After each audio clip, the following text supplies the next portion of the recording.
คือคำเฝ้าสอนเฮาฮักกันใหม่ๆอันนั้นก็ดีอันนี้ก็งา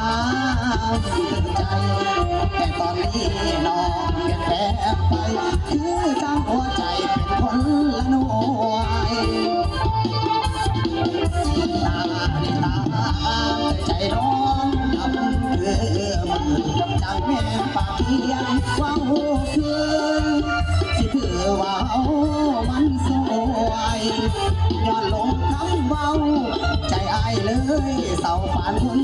ป่วยปานใดแท้น้องมาคนรวยสวยบอกอายแน่ได้บอกถ้าหากบ่ฮักยังบ่บอกอายแน่ล่ะอย่าให้อายอยู่นอกสายตาคือที่ผ่านมาได้บอกควงสายคนมาไอเอาอกเอาใจที่น้องทำเขายอกล้อบอกเก่งใจพออายผู้นั่งบอกอยากโซเซถ้าเป็นคือคนเมาเหล้าแต่ย้อนว่าเมาทักเจ้า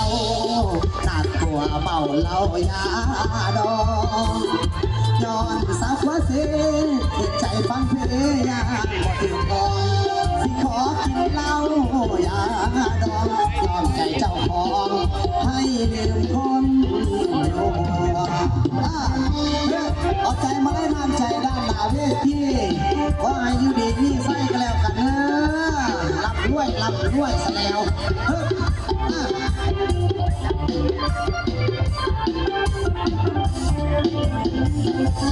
จะอยากโซเซตามพีคือคนเอาเหล้าตะยอนว่าเมาทักเจ้าหนักกว่าเมาเหล้ายาดองย้อนสาวหัวเซเหตุใจฟังเพลงยางบ่ถือของสิขอกินเหล้ายาดองยอมใจเจ้าของให้ลืมคน ป้าแล้วที่ป้าเลยนั่งไม่ใช่จะว่านั่งกินเนี่ย